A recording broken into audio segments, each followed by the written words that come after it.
नमस्कार.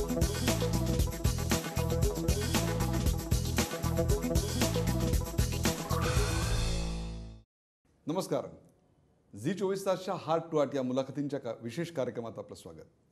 आज मी ज्या व्यक्तीशी गप्पा मारणार आहे त्या व्यक्तीला मी गेले अनेक वर्ष ओळखतो. इतकंच काय तर माझ्या रोखठोक या सद्यस्थितीवर भाष्य करणाऱ्या आणि त्याहीपेक्षा सद्यस्थितीच्या राजकीय विश्लेषणात्मक कार्यक्रमात ती व्यक्ती माझ्यासमोर ज्येष्ठ पत्रकार, राजकीय विश्लेषक म्हणून अनेकदा बसलेली आपण पाहिली असेल. आपल्या आयुष्यात अनेक माणसं येतात, पण त्यातली काही मोजकी अशी असतात की ज्यांचे व्यक्तिमत्व बहुपेडी असतं. त्यांच्या व्यक्तिमत्वाला अनेक कंगोरे असतात, रंग असतात. त्या रंगांचे अंतरंग काही वेगळे असतात. त्या व्यक्तीची उपजीविका एक असते, पण त्याची जीविका मात्र वेगळी असते. तसंच याही व्यक्तिमत्वाचं आहे. ज्यांना आपण ज्येष्ठ पत्रकार, राजकीय विश्लेषक म्हणून ओळखतो तेच आजचे आपले पाहुणे आहेत. त्यांचं स्वागत करूया. प्रकाश बाळ जोशी यांचं. प्रकाश बाळ जोशी, मुलाखतींच्या या कार्यक्रमात आपलं स्वागत. प्रकाश बाळ जोशी यांना आपण पत्रकार म्हणून जरी ओळखत असलात तरी ते एक उत्कृष्ट कवी, कथाकार आणि त्याहीपेक्षा सुद्धा चित्रकार आहेत. आज त्यांच्या या मुंबईच्या स्टुडिओमध्ये बसूनच मी त्यांच्या चित्रकलेच्या प्रवासाविषयी मुलाखत घेणार आहे. त्यांच्या चित्रकलेची प्रदर्शनं भारत, भूतान या आशिया खंडातले देश असतील, त्याहीपेक्षा सुद्धा युरोपातले देश, अमेरिका अशा अनेक ठिकाणी गाजलेली आहेत. तिथल्या नामांकित अशा कला समीक्षकांनी त्यांचा गौरव केलेला आहे. एक प्रकारे कोणत्याही प्रकारचं कलेचं शिक्षण न घेतलेला परंतु कलेत रममाण झालेला असं हे व्यक्तिमत्व. त्याचे अनेक पदर आज आपण या मुलाखतीच्या माध्यमातून उलगडून पाहणार आहोत. प्रकाश बाळ जोशी, पुन्हा एकदा स्वागत. तुमचं बालपण इगतपुरीला गेलं. तो काळ जर मी समोर आणला तर त्या काळामध्ये इगतपुरी हे खरोखरच अतिशय निसर्गरम्य असं गाव होतं. एक छोटं टुमदार गाव होतं. त्या गावातला निसर्ग हा निश्चितच लहानपणी तुमच्यावर काही प्रभाव टाकून गेला असेल. त्याच्या काय इमेजेस तुमच्याकडे आत्ता आहेत किंवा आज जी तुमची चित्रकला बहरली त्या रंगांच्या उमटलेल्या ठसांचा नेमका काय प्रभाव आहे? आजचं इगतपुरी आणि मी ज्यावेळेस शाळेत होतो त्यावेळेस इगतपुरी याच्यात फार अंतर आहे. कारण त्यावेळेस पूर्ण जो परिसर होता तो पूर्ण हिरवागार होता आणि विशेषतः इगतपुरीचा पावसाळा जो आहे तो खरोखर अनुभवण्यासारखा आहे. म्हणजे तिथं जे ढग येतात, म्हणजे तुम्ही जर घरात बसलेला असतात, धुकं असतं, ढग नाही, धुकं तर असतंच, पण ढग तुमच्या समोरून म्हणजे त्या कसाऱ्याच्या व्हॅलीतनं वर येतात आणि पूर्ण इगतपुरी गाव जे आहे ते गाव ढगामध्ये पूर्ण व्यापलं जातं. त्यामुळे इतक्या अनेक तऱ्हेच्या इमेजेस मनात आजसुद्धा येतात की ते येणारे ढग म्हणजे तुमच्या समोरचं जे घर असतं, तुमच्या समोरचं जे झाड असतं ते सुद्धा क्षणार्धात म्हणजे दिसत नाही आणि काही क्षणानंतर त्यातले थोडे थोडे कंगोरे असे दिसायला लागतात. म्हणजे एक अस्पष्ट जी त्याची घरं असतं किंवा झाड असतं ते दिसायला लागतं.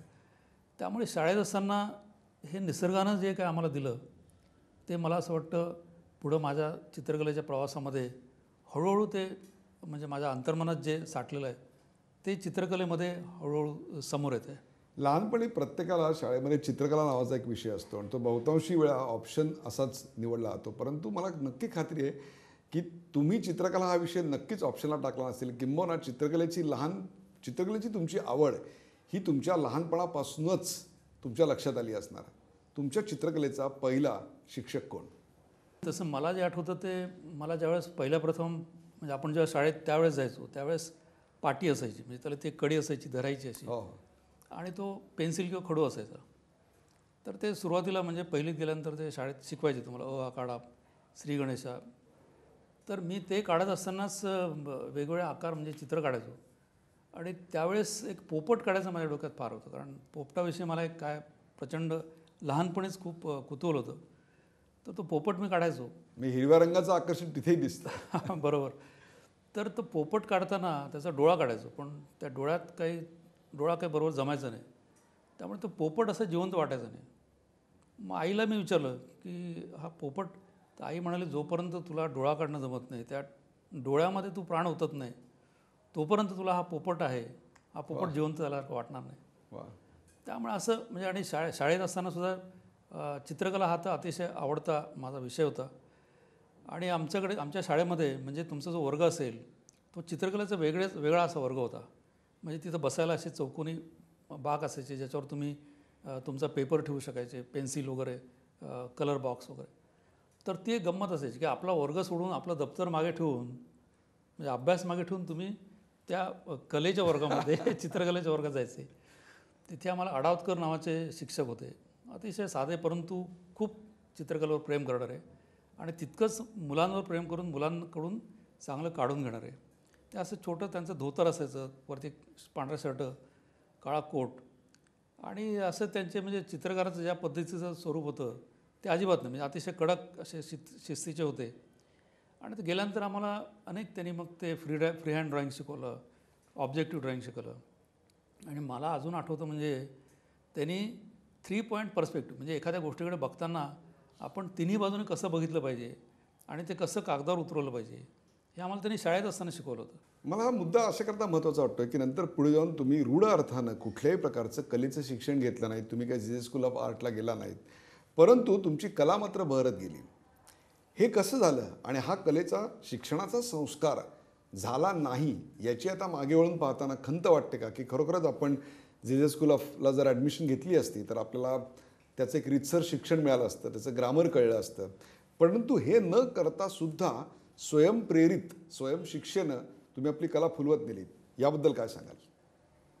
खरं आहे, तुम्ही जर ज्यावेळेस पेंटिंगचा किंवा दृश्यकलेचा विचार करता त्यावेळेस मी आता पूर्ण जगात युरोपमधल्या अनेक गॅलरीजमध्ये माझी प्रदर्शन झाली, अनेक कलाकारांच्या बरोबर माझं इंटरॅक्शन झालं. तर ह्या पेंटिंगमध्ये सगळ्यात महत्त्वाचा भाग असतो तो म्हणजे तुमची क्रिएटिव्हिटी, म्हणजे तुमची कल्पनाशक्ती. आणि टेक्निक हे सेकंडरी असतं. टेक्निक तुम्हाला म्हणजे तुम्ही जरी कॉलेजमध्ये गेला नाही, जेमध्ये जरी गेला नाहीत तरी तुम्हाला ते अवगत करायला लागतं की तुम्ही काम करता करता तुम्हाला ते लक्षात येतं. परंतु मला असं वाटत नाही की मी जेमध्ये गेलो नाही त्यामुळे माझं काही नुकसान झालं. उलट एका अर्थी मी असं म्हणेन की गेलो नाही तेही बरं झालं. कारण माझं पहिलं प्रदर्शन जेव्हा मुंबईत, पहिलं नाही दुसरं भरलं होतं म्हणजे, तर त्यावेळेस अनेक मुंबईतले कलाकार म्हणजे जे स्वतः नामवंत आहेत आणि प्रॅक्टिसिंग आर्टिस्ट आहेत ते असे अनेक बरेच जण आले होते.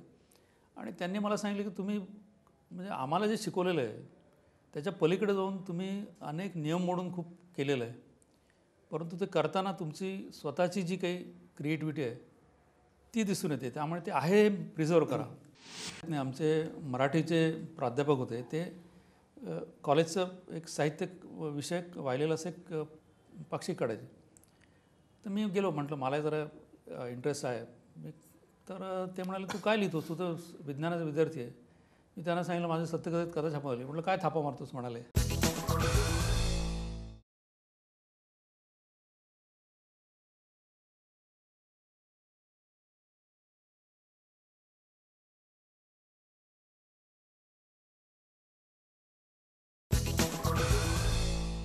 हे जे उत्स्फूर्तपणे व्यक्त होणं आहे, हे उत्स्फूर्तपणे व्यक्त होणं किंवा त्याची जी आपली एक उर्मी आहे, ऊर्जा आहे, त्याची पहिली जाणीव तुम्हाला केव्हा झाली? कारण तुमचं बालपण तसं पाहिलं तर पुण्यात गेलं आणि त्यानंतर तुम्ही मुंबईला आलात.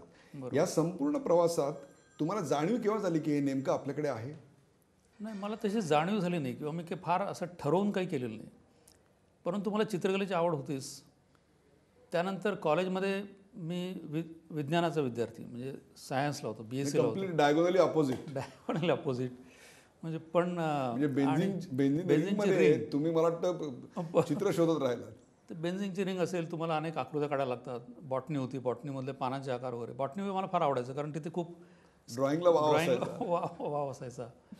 परंतु हे करत असताना सुद्धा मी पुढे गेल्यानंतर मी ज्यावेळेस माझी लिखाणाची आवड होती, म्हणजे मी सृजनात्मक असं लिखाण करायचं म्हणजे, आणि त्याच्यामुळेच मी पत्रकारितेकडे गेलो. म्हणजे तुम्ही सत्यकथेने लिखाण केलं हे? हो, म्हणजे तो खरा एक चमत्कार, म्हणजे चमत्कारच म्हटलं पाहिजे. कारण इगतपुरीत सारख्या ठिकाणी शिक्षण घेऊन आल्यानंतर मला साहित्य वगैरे तसं काय फारसा, म्हणजे आमच्या फॅमिलीत वगैरे सुद्धा काही कोणाचा तसं फारसा संबंध नव्हता.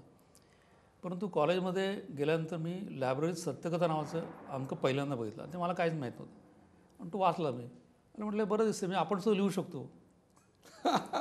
आणि मी लिहिलं आणि एक कथा लिहिली आणि ती राम पटवर्धन त्यावेळेस संपादक होते, त्यांना पाठवून दिली. आणि त्यांचं म्हणजे खरंच फार मानलं पाहिजे, खरा संपादक की त्यांनी मला एका कार्डावर लिहून पाठवलं की तुमची कथा आवडली, परंतु हे दोष आहेत, परंतु आणखीन लिहिलं तर काही पाठवायला आवडेल. तर मी ताबडतोब 15 दिवसात दुसरी कथा लिहून पाठवली त्यांना. आणि मी कॉलेजमध्ये असतानाच ही कथा प्रसिद्ध झाली.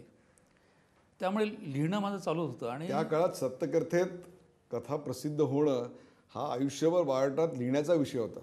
आमच्यात मी नाव घेत नाही, आमचे मराठीचे प्राध्यापक होते ते कॉलेजचं एक साहित्य विषयक वाहिलेलं असं एक पाक्षिक काढायचे.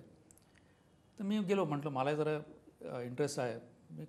तर ते म्हणाले तू काय लिहितोस, तू तर विज्ञानाचा विद्यार्थी आहे. मी त्यांना सांगितलं माझं सत्यकथेत कथा छापवली. म्हटलं काय थापा मारतोस म्हणाले. म्हणजे त्यांचा विश्वास बसला नाही की या मुलाची कथा कुठंतरी आली असेल वगैरे. तर लिखाणाची आवड असल्यामुळेच मी पत्रकारितेत गेलो. परंतु गेल्यानंतर मग माझं असं लक्षात आलं की पत्रकारितेतलं लिखाण आणि आपण जे क्रिएटिव्ह लिखाण करतोय त्याचा काही संबंध नाही आहे. म्हणजे बातमीदारी आणि कलात्मकता याचा काही संबंध नाही. म्हणजे आणि दुसरं असं मला लक्षात आलं की मराठीत मी त्यावेळेस सकाळ केसरीमध्ये होतो. ते लिहिताना माझं असं लक्षात आलं की माझी भाषासुद्धा त्यामुळे बिघडले म्हणा, किंवा ते शब्द सारखे येतात. आणि ती फॉर्म्युला 69 भाषा झाली. म्हणजे ती जी बातमी लिहिण्याची किंवा लेख लिहिण्याची भाषा असते, एक पद्धत आहे त्याची, ती भाषा झाली. आणि माझी जी स्वतःची भाषा आहे ती कुठेतरी लुप्त पावते. म्हणून मग मी मराठी पत्रकार सोडून इंग्रजी झालो. इंग्रजीमध्ये. परंतु पत्रकारिता असताना मला आवडलं का पत्रकारितेमध्ये आणखीन, की आमच्या हाती एक पॅड असतं. म्हणजे मी केसरीमध्ये डेस्कवर होतो, तर ते बातम्या लिहून झाल्यानंतर कागद तो न्यूज प्रिंट पुढं असायचो. आणि माझं एक इंक पेन माझ्याकडे कायम असतं. इंक पेन आणि एक छोटी अशी डायरी, जी आपली पॉकेट डायरी असते, ती सतत माझ्याकडे असते. म्हणजे आता माझ्याकडे किमान 30 जवळजवळ एक 400 ते 500 अशा डायऱ्या माझ्याकडे साठवलेल्या आहेत. तर त्या कागदावर मी चित्र काढायचो. मला वाटतं लोकसभेच्या वेळेला इलेक्शनच्या अनालिसिसला तुम्ही माझ्या बाजूला बसला होता, तेव्हा पॅडवर मी पाहायचो की मध्ये तुम्हाला वेळ मिळायचा तेव्हा पटकन हातातनं काही चित्र यायची, म्हणजे ते आकार यायचे. ऑब्सेसिव्ह आहे. म्हणजे मी आता अनेक वेळा म्हणजे पत्रकार म्हणून अनेक ठिकाणी फिरलो, अनेक सभा कव्हर केल्या, विधानसभा, पार्लमेंटपासून. तर अनेक वेळा आपल्याला पण माहिती आहे की नेते मंडळी उगाच काहीतरी भाषण करत असतात. तर आपण एका कानानं ऐकतो, म्हणजे आपले कान तिकडे असतात. पण मग अशा वेळेस माझं त्या स्केच, म्हणजे माझी जी डायरी असायची त्याच्यात माझं स्केचेस, म्हणजे हात माझा कायम चालू होता. म्हणजे रिहर्सल जी होती, चित्राची रिहर्सल. म्हणजे शेवटी कसं आहे की हा जो रियाज आहे, हा रियाज तुमचं चित्रकला फुलवण्यात खूप उपयोगी पडला. प्रचंड उपयोग. माझा हात कायम, म्हणजे मी 40 वर्ष करत राहिलो आणि किमान 40 ते 50,000 स्केचेस मी काढले असेल. त्या सगळ्या 40 ते 50,000 स्केचेस. क्या बात आहे. कारण तो रियाज चालू होता. आणि ह्यातली स्केचेस बघून, म्हणजे माझे एक मित्र होते चौधरी म्हणून, तर त्यांना हे स्केचेसवर आवडायची प्रचंड. आणि आरा त्यांचे मित्र होते यशवंत चौधरी, की ज्यांनी जर्मनीमध्ये जाऊन ग्राफिकवरचं पूर्ण ट्रेनिंग पूर्ण केलं होतं त्यांचं. आणि त्यांनी म्हणजे आरांशी ओळखून दिली. ते म्हणाले हा मुलगा फार चांगलं काढतोय, तुम्ही बघा म्हणाले. त्या काळात आरा हे असं नाव होतं की ज्या नावाला मकबूल फिदा हुसेन इतकीच प्रसिद्धी त्या काळात होती. किंबहुना कुठल्याही कॉन्ट्रोवर्सी विना ज्यांची चित्र गाजली ते नाव म्हणजे आरा. प्रश्नच नाही. आणि त्यांचं सुद्धा काम जे होतं ते सुद्धा स्वतः सेल्फ टॉट होते. आणि त्यांना ते खूप आवडलं स्केचेस. ते म्हणाले की तुम्ही हे बोले इतने अच्छे फॉर्म्स आपने कहाँ से लाए. म्हटलं मी तर काय आणलेलं नाही आहे. ही आयुष्यातली फार मोठी कॉम्प्लिमेंट, फारच मोठी, म्हणजे ते फार मोठं सर्टिफिकेट. तर त्यांना म्हटलं मला जे दिसतं ते, पण मी ते दिसतं तसं काढत नाही. तर मला दिसतं त्याच्यात मी माझ्या मनात प्रक्रिया होते आणि त्याच्यातनं मग मी नंतर काढतो. तर तुम्हाला एक काम आपका बहुत अच्छा है, आप सीधे कॅनव्हास पे चले जाइए. तर मी म्हटलं मला कॅनव्हासचं म्हणजे तसं काही मी ट्रेनिंग वगैरे घेतलेलं नाही आहे. ते म्हणे उसकी फिक्र मत करो, आप निकलते जाइए, आपका टेक्निक जो है वो अपने आप आपको समझ में आएगा, उसके लिए फिक्र मत करिए.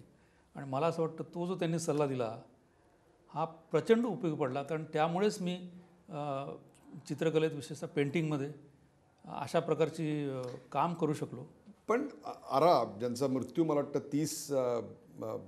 30 मार्च 1985च्या दिवशी झाला, त्यांचा जो हातखंडा होता तो एक प्रकारे स्टील अशा प्रकारच्या चित्रकारितेमध्ये किंवा अशा प्रकारच्या गोष्टीत होता. परंतु तुमची चित्रकला मात्र त्यापेक्षा पूर्णपणे वेगळी दिसते, विभिन्न दिसते. याबद्दल काय सांगाल? कारण असं आहे की मी त्याच्यावर एक ज्याला फिलॉसॉफिकल ॲप्रोच माझा कलेकडे आहे, तो म्हणजे मी स्वतःचा शोध घेतो. म्हणजे जसं आपण शांतपणे बसलेला असताना आपल्याला नेहमी प्रश्न पडत असतो, जो फिलॉसॉफिकल असतो, जो मला लहानपणापासून पडलेला आहे. म्हणजे मी एकदा आईला विचारलं होतं की देव म्हणजे काय, कुठे असतो. असं लहानपणापासून माझा तो बेंट ऑफ माइंड जो आहे तो असा फिलॉसॉफिकल होता.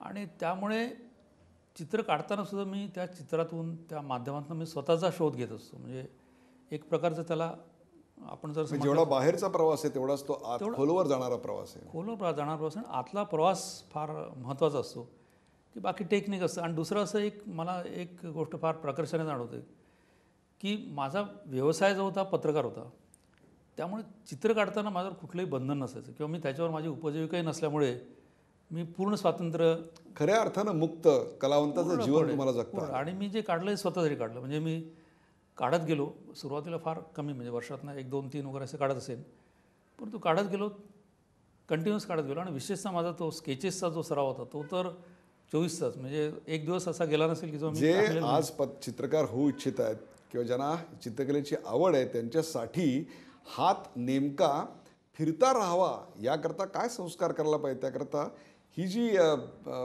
हा जो प्रकार प्रकाश बाळ जोशी यांनी केला तो अत्यंत महत्त्वाचा आहे. मी एक मोठं कॅनव्हास ऑइल पेंटमध्ये करून ते जान्हवी म्हणजे ॲबस्ट्रॅक्टमध्ये ते मी तयार केलं. आणि नंतर कुसुमाग्रजांना जाऊन भेट दिली. ते म्हणाले की हे फारच सुंदर आहे म्हणाले, हे वॉटर कलरमध्ये केले आहेत का? तर म्हटलं नाही, मी ऑइल पेंटमध्ये केले. तर ते म्हणाले ऑइल पेंटमध्ये म्हणाले इतकं ट्रान्सपरन्सी कशी काय आली? अवघड असतं म्हणजे ऑइल पेंट वापरताना ती पूर्ण. त्यांना म्हटलं तुमचं पात्रच इतकं ट्रान्सपरंट आहे, मला काही करायलाच लागलं नाही. ते म्हणजे वा.